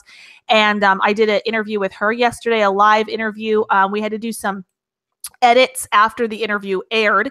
So that video will probably be up as a recording to watch tomorrow, I believe, is when I will be able to get that back up post-edit and for you to enjoy. But she's a wonderful, wonderful woman. And she said earlier tonight in the chat that she was put on a Twitter suspension recently, getting back to our original topic, because she's a big fan, as a lot of people who follow her know, of the show Leave It to Beaver, the 1950s a traditional American show Leave It to Beaver. And she had tweeted out a little joke, a Leave It to Beaver joke about women in the kitchen. And she was put on a suspension simply for suggesting that women could be in the gym. Yeah. And so, I mean, Twitter is, I think this is like you were saying earlier, Dimitri, they're getting more and more extreme. You know, you can say like, oh, well, if they ban Andrew Anglin or what, okay. A lot of people will say, well, that's fine because I'm not extremist. I'm not a Nazi. I'm not a National Socialist. But it's like, no, they start there and they always keep coming. So then they come for American Renaissance, and they come for Wife with a Purpose, and then they come for Dimitri, and then before you know it, they're coming for the Lacey Lynns, who are simply making references to Leave It to Beaver, or saying that that they're happy cooking dinner for their husband that night, or whatever really benign thing. And as most people know, that's, I did like to make jokes and joke around every now and again, but like 95% of my content was simply about traditional living. It was about being a mom and making cookies and homeschooling and, what I was doing that day, whether I was doing laundry or whatever. My content by most people's estimations was not, controversial in any way. And so when they come for people like myself, and that means that they're going to be coming for all of us. And and we've seen it in the left as well when they turn on each other. There's been white men who have gone to leftist rallies and things like this, and And they, you could go look it up on YouTube. There's, videos of women, of non-white women turning around to them and saying, you're not wanted here, you're not welcome here. And they're like, oh no, wait a minute, I'm a Marxist too. I'm a communist. I'm on your side. And they're like, no, get out. All white men get out. All white people get out. Black people on colleges campuses saying that they want a safe space from all white people, and that includes the white people who are 100% on board with them ideologically and so forth. These groups will turn on each other. They do eat each other. Someone like Joss Whedon, notoriously the creator of Buffy the Vampire Slayer, it doesn't get much more feminist than that. But he was completely driven off of Twitter by feminists a couple of years back, even though he is a complete cuck and a complete total massive liberal and supporter of like every liberal agenda that's out there. And not only that, but he's like making their propaganda for them, and totally happy to do it. And still they turn on him. And it doesn't end. They will start to eat into their own. They'll begin to cannibalize themselves as they purge all of these people on the right, because they have to have, in the absence of real evil, getting back to the Christianity thing, when you don't understand the difference between real good and real evil, we have an instinct to fight against Satan, to fight against his demons and his temptations in our lives. And when you don't recognize what they are, or when you're actually glorifying his demons and his temptations in your life, the way many leftists do, then you look towards something else, and it becomes this inverted thing where you are, setting up sexual sin or whatever perversion it is as your savior, and you're rejecting traditionalism and Christ's way as the Satan in your life. And they will continue to fight against that, and they won't ever feel satisfied by it. Unlike a Christian who could fight against real evil in the world and be satisfied and be able to stop there and say, look, I'm for free speech, but, obviously if you are, inside, tweeting out somebody's address and saying like, go kill this person or whatever, definitely there's the line that you've crossed. In the absence of being able to, Christians can regulate that. The left can't regulate that. Christians are satisfied by pointing out real evil and then separating that out from our lives and, turning back to Christ and saying, okay, Lord, what's the next step? How do I follow you further? Leftists will never be satisfied, because when they push that evil, what they think is evil out of their lives, they're further pushing Christ out of their lives, and they go to turn to what's good. They go to turn and say, what's the next step? And they're not met by anything, because Christ isn't there to lead them and guide them. And so they immediately switch back around and say, oh, I haven't pushed out enough evil. I don't have that satisfaction yet. They've got to root out more evil. So more, next thing. What can I ban? What can I censor? Who's evil this week? What's the thing that's, bad this week that I can virtue signal against and get that momentary high that I need to get by, because I don't have the satisfaction of having the living water of Christ in my life. You're absolutely right. Just recently, they printed an article that conservatives or right-wingers, they are on average more handsome, more beautiful, have a better family life. There's just like on all the categories, they're much better. On average, right-wingers, we just want to be left alone. We only, when you bother us too much with our baseline is to rest, is to take care of our own, to take care of your wife, to take care of your family, to take care of your community. Leftists, on the other hand, their baseline is revolution. And so they are never satisfied. They're never happy. They're never, even when they're on top, they might reduce the intensity. But even if you notice how stupid it is right now, how they behave right now, leftists in America, unfortunately, they are cultural hegemon. They are in politics, they are in Hollywood, they are in music, they are in business, they're in social media. I mean, biggest companies in the world are right now run by leftists. And still they behave like victims because they're not satisfied. They still want to run and do the revolution. where conservatives, right wingers, on the other hand, absolutely different. We only rise up when we really put in the corner, like what you were talking about. And they better, like you said, it's not a threat. This is just reality. They better understand there will come a day when conservatives will rise up, and then it's gonna be different. So it's better to do it peaceful way. It's better to do it through the dialogue, through conversation, and find a different way to resolve our issues than push until push comes to shove. I mean, even Christians, when they been pushed too hard, eventually became crusaders. And that's what's gonna happen. If they push it too hard, we're gonna have another crusade. Oh yeah, definitely. Yeah, I mean, you can only take so much, and then you have to fight back violently. If they're literally coming for your lives and coming for your children and your families. And so if we can get that message out, I mean, that's a huge part of what I've been trying to do for the past couple of years, is really get that message out there and say, look, and I think that's the point of a lot of people who are saying, we need to close the borders. We need to maintain a white majority in America, a cultural Christian America, and all of these things, because we're trying to avoid the violence that's going to come with a balkanization.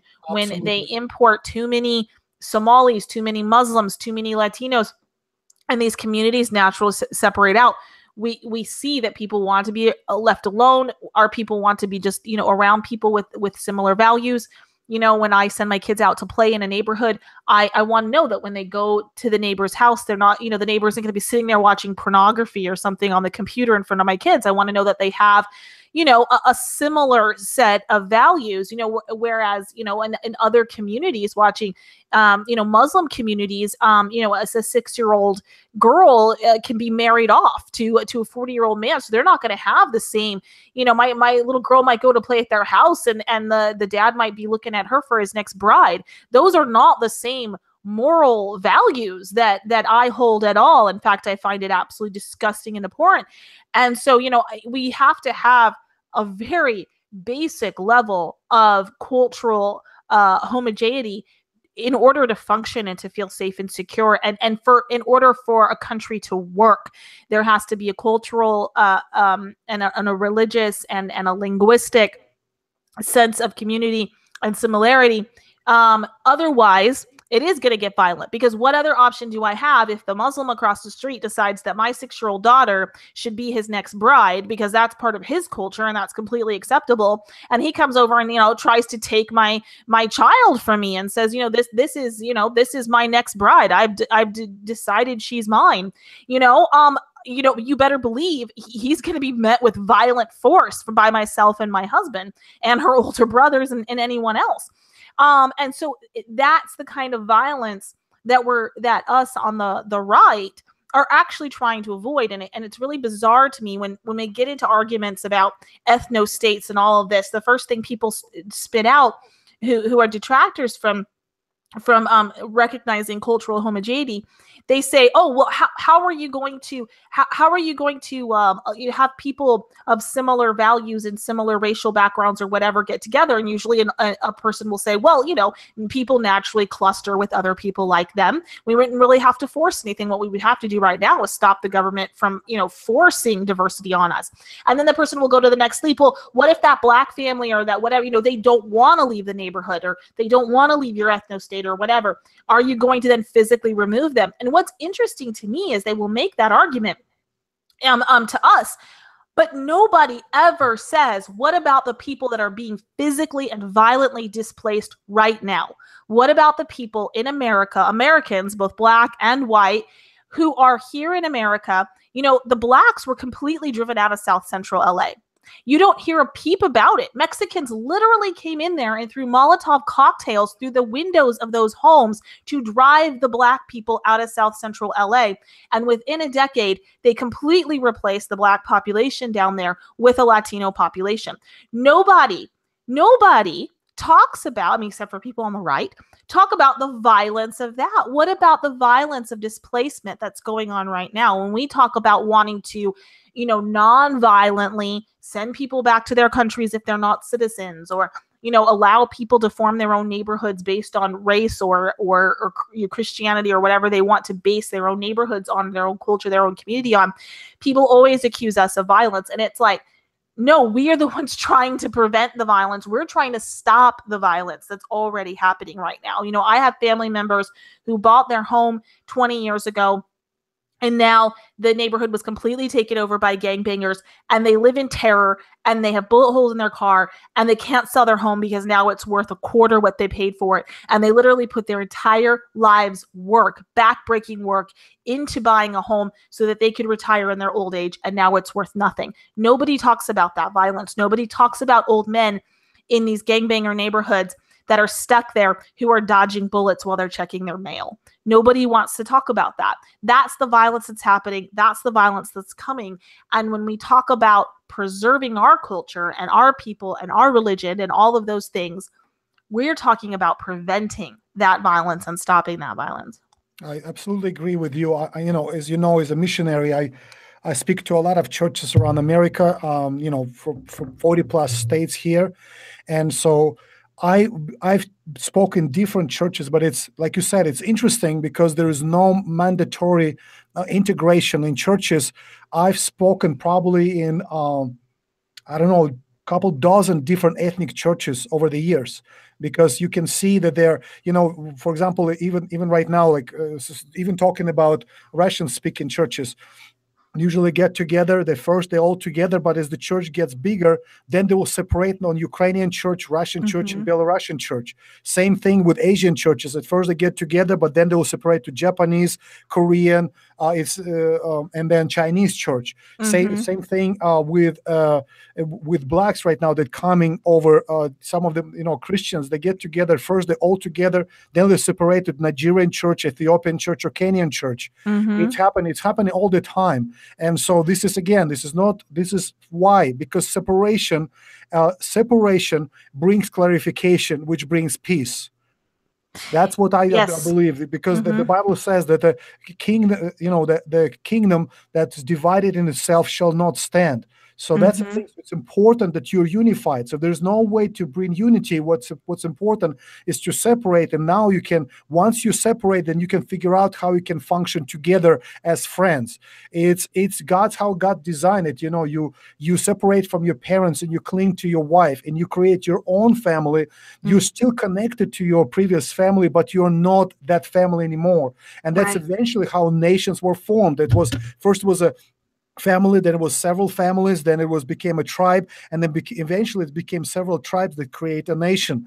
So when you destroy that natural process and you try to just jam people together based on nothing else but some crazy idea that we all lump together, somehow magically we become a paradise, it creates all kinds of evils. Again, I was born in Soviet Union, where they try to do the same, and they try to make sure that we're all together and we're all happy family. Guess what? When Soviet Union fell apart, it fell apart on ethnic lines. Russia became Russia, Ukraine became Ukraine, Belarus became Belarus, Tajikistan, Uzbekistan, etc., etc., etc. It broke in 15 different countries, and mostly it was based on ethnicity. In fact, the only problems that we have right now with the former Soviet republics, or former Soviet republics, it's because some of them overwhelmingly had too many Russians that came there, and they've lived there for many, many years, and they had kids and grandkids, and right now they feel that this is also their country.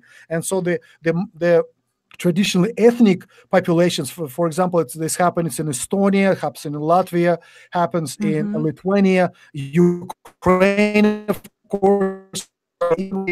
In Ukraine right now, where tens of thousands of people died, hundreds of thousands of people being displaced as refugees, and the main reason is ethnic strife, because there were so many Russians and other ethnicities were dumped on east of Ukraine because of the coal industry. And of course, when the separation happens, they just drew border, and so a lot of those people end up in Ukraine. They said, well, we are Ukrainians as well, but they speak Russian mostly, or they call it's like a surzik, which is a mixture of Russian and Ukrainian. And so there's ethnic strife right now, west of Ukraine and east of Ukraine.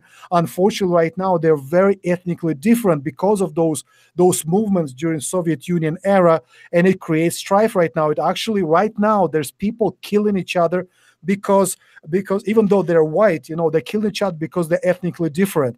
And once again, I really believe that separation brings clarification, which eventually brings peace. And so I believe it's important to let every ethnic group to fulfill that God-given a goal that God designed for them. And if you destroy that ethnic group, God's design perishes. That's just how I see it. How do you see that?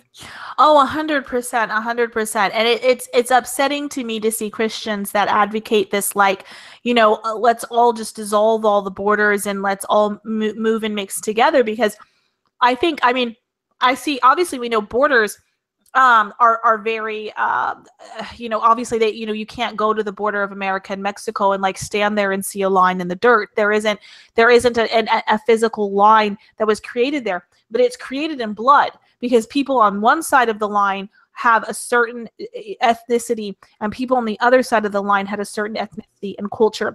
And that line is still there no matter where you pick somebody up and drop them in the world. And I've actually been having this thought recently, where I compare it to transgenderism. So this idea that we can just take all of these people of all these different racial makeups, all these different cultural backgrounds, all these different languages, all these different religions, and like throw them all together in a heap, and that they will somehow form a nation out of that. When our nation very much comes from our blood and our background, and who we are. It's as silly as saying that you can make a boy become a girl. It's like, you can cut off a boy's genitals, and you give him a fake girl genitals, and you can give him fake breasts, and you can give him hormone treatments, and you can grow his hair out, and you can soften his voice and put on girl clothes. But at the end of the day, that is a biological man. And you can take Chinese people, for example, and you can put them in San Francisco, but at the end of the day, they're Chinese, and what do they form? They form Chinatown, right? You cannot drive out what God created. He created them to be Chinese. He created Russians to be Russian. He created, Africans to be African, etc. And it actually flies in the face of God's creation. And you can read in the Bible, in Genesis, where he separated out the nations and what, the descendants of Noah after the flood, and it's mentioned multiple times. I mean, it's very clear in the Bible that God set out the nations of the world. And we should interact on a friendly manner. I mean, that doesn't have anything to do. We don't have to hate people. We don't have to dislike people that aren't from our nation. But if we, true diversity, God's beautiful plan for our world was this true diversity where we have a homeland. We are in it, and we have sovereignty over that homeland. And to take that away from one group in particular is immoral. And I think almost everybody understands that. And this is one of the fights that I'm always kind of end up in with liberals, is they understand that for every single person, except for white people. There's a disconnect when it comes to ethnically European people, Western people, however you want to phrase it. They will say, if I say, hey, well, all the Chinese moving into Thailand, the free Tibet movement, isn't that, oh yeah, Tibet has the right to preserve their culture and their people. And but then if you turn around and say, but look at all of the Arab Muslims moving into Germany, sudden disconnect. They don't want to line up with that at all. And it's destroying diversity, and it's destroying God's creation. Absolutely. It's interesting thing also, like I said, I believe that God gave every nation, or every tribe, every nation, every tongue, he gave a separate assignment. And for God's will to be done, each nation needs to do what God called them to do. And it's very similar to when David decided to make a temple. God told him not to do the temple, but he prepared some things. But then Solomon, he started building the temple. If you read that story, it's very interesting that people from different tribes tribes or nations came to do certain things. And it says specifically, they came from this place and they were really good at this. And they came from this place and they were really good at this. And they came from this place and they were very good at this. So it was all different different people helped to build the most magnificent structure of that time, to basically be the house of God at that time. And it's exactly how I see that. If each nation, each tribe, each tongue, we right now creating the universal church. And so for the temple of God, God's house to be built perfectly, we need all of us doing our job that we're gifted with. And so when you mesh us together and you just mix it up and make it that gooey, nothing meaning thing, it's all those gifts, they're lost, and they're lost for God's will to be done. And that's why I think why God put in us such a strong desire to preserve our family, our community, our nation, our country. I truly believe that's drive from God, because as you noticed, it didn't disappear for thousands of years. That's how we were, that's how we are, and that's how we will be. And of course, Satan, he loves to destroy what God created. And of course, it makes sense why his idea would be to just mix us all together and just mash us all together so we are indistinguishable, so we are nothing. That's what they tried to do in Soviet Union. They were trying to put in us this idea that we're just a little bolt, we're just a little nut in a big system. We're nothing individually. We're all together as a whole, but as a whole, all mixed up together. Guess what? It was all tenuous. It was only put together by power of gulags, by power of murder, 100 million people dead just to create paradise on earth. And eventually, once the pressure was off, everything just fell apart. And once again, it fell apart on ethnic and racial lines. And so to try to change what God created, it's impossible. And that's why it creates so much pain, and that's why leftists are so angry, because they're trying so hard. They invested so much money, they invested so much propaganda into make it a reality, and it still doesn't happen, and it will never happen.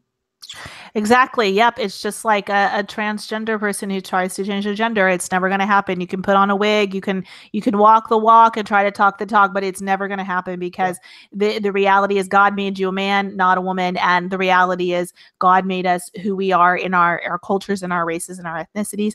And we're not going to be able to change that. So I think that is a great place to wrap up. Thank you everybody who joined us in the chat. I apologize for my. Can I say one thing also? Yes.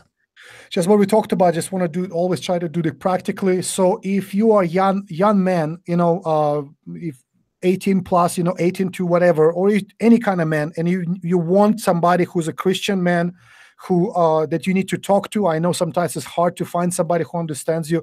Please get in touch with me. You can find me on Gab. Just to send me a message, follow me on Gab, let me know. I'll figure out a way to really talk to you, because I know sometimes it's so confusing in this situation, that you're trying to figure out really who you want to be. If you need advice on, I actually did a whole seminar, how to be pure before God sexually. It's called The Glory of Virginity. If you are a guy that you understand how important it is, how to be a traditional guy, talk to me, please. I have a lot of information about that. If you are struggling in your family life, if you are a young man, with a couple kids or something, and you're trying to figure out how to be a traditional father, get in touch with me. I'm here for you guys. Really, anyone who wants to get in touch with me, I'll find a way to help you. I just want to be someone who actually helps the people. Oh, yes. Amen. And I really encourage the young men out there to take Dimitri up on his offer. This is a man who has walked the walk and talked the talk, and he knows what he's doing. And that's the natural order of things. When a boy turns about 14, it used to be that he would go off to apprenticeships, to a guild, to learn from the men in his community. And we don't have that anymore. And, and of course, they're not even learning from fathers, because the fathers are either not in the home, or the father that is in the home is a complete cuck and has, nothing to teach his son. So please, young men, don't give up. Don't get despondent. Don't despair. Contact Dimitri. Of course, young ladies, you can contact me, whiteayla@protonmail.com, or leave me a comment. I try to check the comments on my videos as often as I can.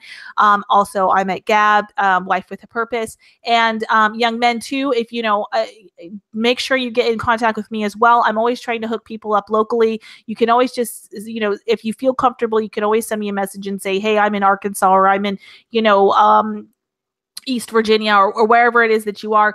And So I will we need to keep that in the start back that, of my mind and Ayla, keep. we need to start that Western traditional family Yes, we network. do. We do. And we should start networking, and I can help you as much as I can. I can help people network and hook up with people in your area. If I know anybody, I'm always keeping an ear out and an ear to the ground. I'm really passionate about getting local communities together, getting groups together. If you're in the Northeast, I really encourage you to check out New Albion, which is a cultural movement going on out there. They've got a Gab and a YouTube channel and all of that, but there's a lot of organizations getting together, a lot of cultural movements, a lot of people that you can be talking to. So never get despondent, don't despair, don't get violent, don't get depressed.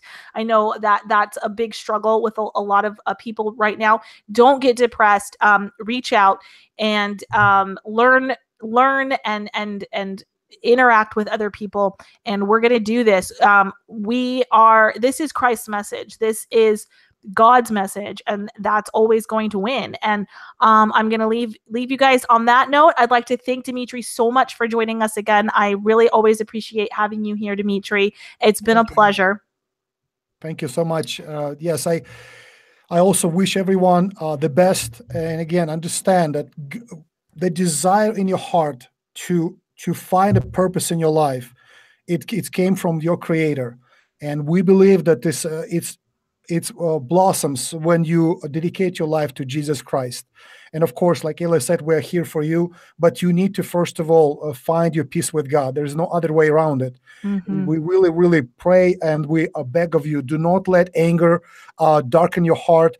Let the love of God be there. And then, of course, as we saw in so many stories in the past, and Ayla, maybe we could have special broadcast about talking about men and women of the past that were Christians, but they were extremely brave. They were not cocked. They were not rags that people walked upon. They were great men and great women of God that spoke the truth to power, that actually changed the world because the way they were and how they were. So understand that Jesus Christ is not one of those soy boy losers that drink Starbucks coffee and talks with a lisp. Jesus was never like that, and No. I am not like that. Ayla is not like that. There's a lot of men and women of God that are not like that. I understand since we talked about. I actually started understanding. If you only saw Christians that are leftist, that are these kind of soy boys and soy girls that do not understand really what Christ is about, and they only talk about tolerance and the acceptance, etc., etc. It's complete. It's complete BS. That's the only way I can tell you. Jesus was very intolerant towards sin.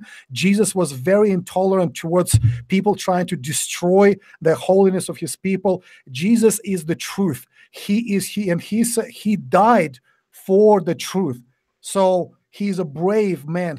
Jesus and masculinity is synonymous. So if you really look at Jesus, you're not going to see a effeminate man. You're going to see a guy who actually fought for his God, for his people, for his family, and actually died for them. And you're one of them. So this is the spirit of Jesus Christ. This is the spirit of God in our lives, is to sacrifice our lives for others, for our people, for our nation. Amen. That was perfectly said. As always, Dimitri, thank you so much. And we'll see you guys later. Have a great evening. Bye-bye. God bless you.